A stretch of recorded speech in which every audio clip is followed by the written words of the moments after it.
दोस्तों नमस्ते। आज अपने राजस्थान की में जनपद युग की ये तीसरी क्लास रहेगी और 2 क्लास मैंने इसकी हल करवा दी थी। कुछ प्रश्न कल 5 ही प्रश्न हो पाए थे, क्लास पूर्णतः रिकॉर्ड हो नहीं पाई थी, तो ये तीसरी क्लास में लेके आपके सामने आया हूँ। और प्रश्न आज भी बेहद शानदार प्रश्न है और लगभग आज टॉपिक कंप्लीट नहीं होगा। इसकी राजस्थान के जनपद युग की ये मैं एक और क्लास लूंगा, उसमें लगभग मैं कंप्लीट वहां से करवा दूंगा, ठीक है। और जितने भी नवीन प्रश्न है आप समझने का प्रयास करना, क्योंकि ऐसे प्रश्न परीक्षाओं में पूछे जा सकते हैं, इसलिए आपका कंसेप्ट क्लियर होना चाहिए। और कंसेप्ट क्लियर करने के लिए ही मैं ऑथेंटिक किताबों से मैटर लेके प्रश्न बनाता हूँ। तो ये लाइन भी बहुत अच्छी है, आप स्टार लगा के अपनी कॉपी में नोट कर लेना कि कनिगम के अनुसार योध्या का मूल राज्य कहाँ पे था, ठीक है। योध्या हमने जनपद पढ़ा तो पढ़ते हैं कि उत्तरी राजस्थान। मैंने पिछली क्लास जिन विद्यार्थियों ने देखी है उनको ये चीज पता है कि योध्या जनपद सिकंदर के आक्रमण के कारण दक्षिणी पंजाब से भागकर राजस्थान की ओर आए थे और राजस्थान के उत्तरी भाग गंगानगर और हनुमानगढ़ और हनुमानगढ़ में आकर रहने लगे थे। और 2 या 3 प्रश्न मैंने कल भी करवाए थे, आज भी मैंने अच्छे प्रश्न ऐड किए, ठीक है। तो मूल राज्य कहाँ पे था? मूल राज्य का मतलब हो गया कि ये अपनी उत्पत्ति के समय कहाँ पे स्थापित थे। राजस्थान में तो होंगे नहीं, क्योंकि राजस्थान में तो सिकंदर के आक्रमण के कारण भाग के आए थे 327 ईस्वी में, ठीक है।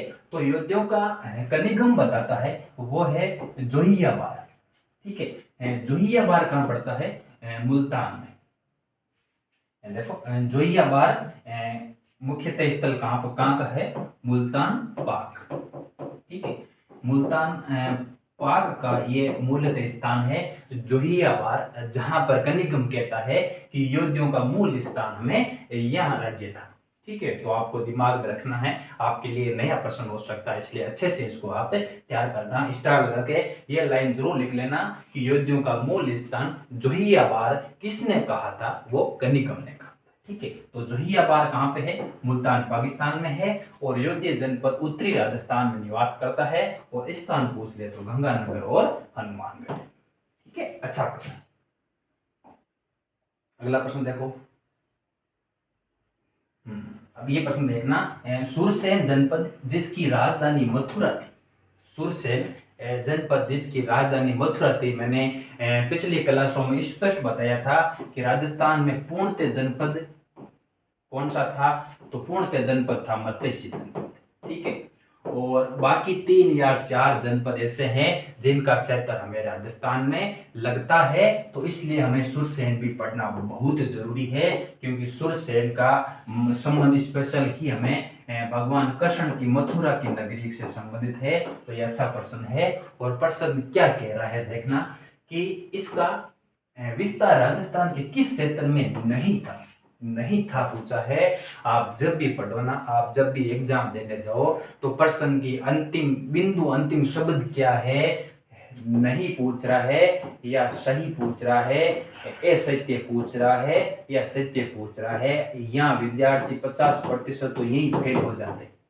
कंपटीशन की तो बात की अलग है, प्रश्न हल करना बाद की बात है, उत्तर आपको आता या नहीं आता है ये बाद की बात है, परंतु 50% विद्यार्थी यही नहीं है में ही ढेर हो जाते हैं। तो ये आप दिमाग में रखना और ये गलती कभी भी मत करना जीवन में, क्योंकि हर अंक की वैल्यू विद्यार्थियों .1, मैं नंबर 1 की नहीं कह रहा हूं, मैं .1 की बात कर रहा हूं। .1 से विद्यार्थी रह जाता है।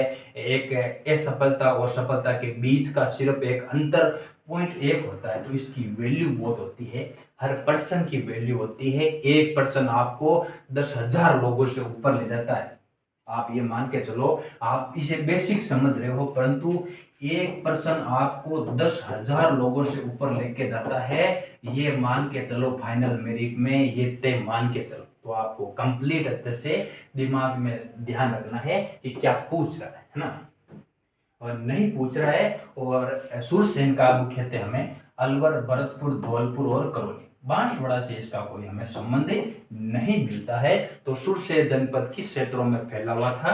अलवर, भरतपुर और धौलपुर, करौली क्षेत्रों में सुरसैन जनपद फैला। ठीक है, इतना आप दिमाग में जरूर रखना। अगला जनपद देखो, कुरु जनपद। ये भी हमें राजस्थान से लगता है। कुरु जनपद जिसका राजस्थान विस्तार था, वे स्थल कौन सा है?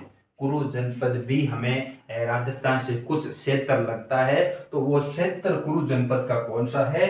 तो आप दिमाग में जरूर रखना, अलवर का उत्तरी भाग। कुरु जनपद जिसके हमें प्रमाण मिलते हैं, तो वो कौन सा स्थान है? वो है अलवर का उत्तरी भाग, जहां पर कुरु जनपद के हमें प्रमाण मिलते हैं। आपको सिर्फ ये लाइन याद रखनी है कि कुरु जनपद का विस्तार राजस्थान के किस क्षेत्र में था? तो वो राजस्थान के अलवर के उत्तरी भाग में था। ठीक है, ये भी अच्छा प्रश्न है। प्रश्न, हर एक प्रश्न अच्छा है, हर प्रश्न की वैल्यू है, आप समझना अच्छे से। ठीक है, मत्स्य जनपद में कौन सा क्षेत्र शामिल नहीं है? क्योंकि मैं ये चीजें क्लियर क्यों करवा रहा हूँ कि भाई आपके कंसेप्ट अगर कहीं कमजोर रह गया तो आप प्रश्न हल नहीं कर पाओगे, परंतु यहाँ चीजें आपने सीख ली तो फिर आपको ज्यादा दिक्कत नहीं होगी, ज्यादा किताबें आपको नहीं पढ़नी पड़ेगी। आप किसी भी एक किताब से अच्छे से रिविजन कर लो और ये क्लास आप साथ साथ में देखते रहो, ये सबसे बेस्ट। ठीक है, कौन सा क्षेत्र शामिल नहीं पूछ रहा है? अलवर, जयपुर, भरतपुर, धौलपुर और अजमेर। तो ये अजमेर क्षेत्र इसके अंदर शामिल नहीं है। मत्स्य जनपद विशेषकर हमें जयपुर में भी देखते हैं, अलवर, भरतपुर और धौलपुर, इन क्षेत्रों में हमें मत्स्य जनपद मिलता है। और राजस्थान का एकमात्र जनपद जो पूर्णतः राजस्थान में स्थापित था। ठीक है, आगे बहुत शानदार इसके प्रश्न बनाए हैं, आप आराम से इन प्रश्नों को हल करना। पीडीएफ आपको अपने टेलीग्राम चैनल पर मिल जाएगी। ये प्रश्न देखना, बेहद शानदार प्रश्न है। बहुत कम किताबों में यह चीज है कि मत्स्य की प्राचीन राजधानी कौन सी थी? मत्स्य जनपद की प्राचीन राजधानी कौन सी थी? हमें पता है कि विराटनगर, बेराट, परंतु विराटनगर बेराट बाद की बात है, आगे एक प्रश्न आएगा वहां मैं आपको समझाऊंगा। यहाँ आपको इतना दिमाग में रखना है कि मत्स्य की प्राचीन राजधानी भी थी, और प्राचीन राजधानी कौन सी थी? उपलब्धि प्राचीन राजधानी। तो आप स्टार लगा के इस कॉपी में नोट कर लेना कि मत्स्य जनपद की प्राचीन राजधानी कौन थी? तो वो थी उपलब्धि। ठीक है, ये आपके लिए नया हो सकता है, परंतु आपको पढ़ना है। अब यहां समझना, ठीक है, महाभारत काल में मत्स्य जनपद का शासक कौन था? देखो प्रश्न महाभारत काल का क्यों पूछ रहा है?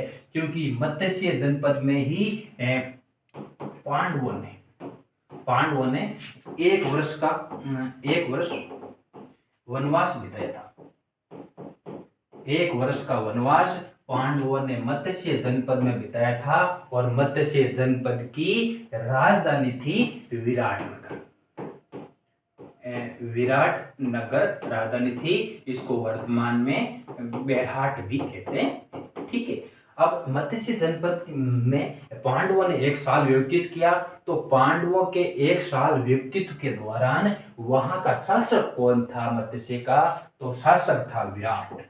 ठीक है, विराट ने ही विराटनगर की स्थापना की और इसको राजधानी बनाया था। और विराट ने अपनी पुत्री का विवाह अर्जुन के पुत्र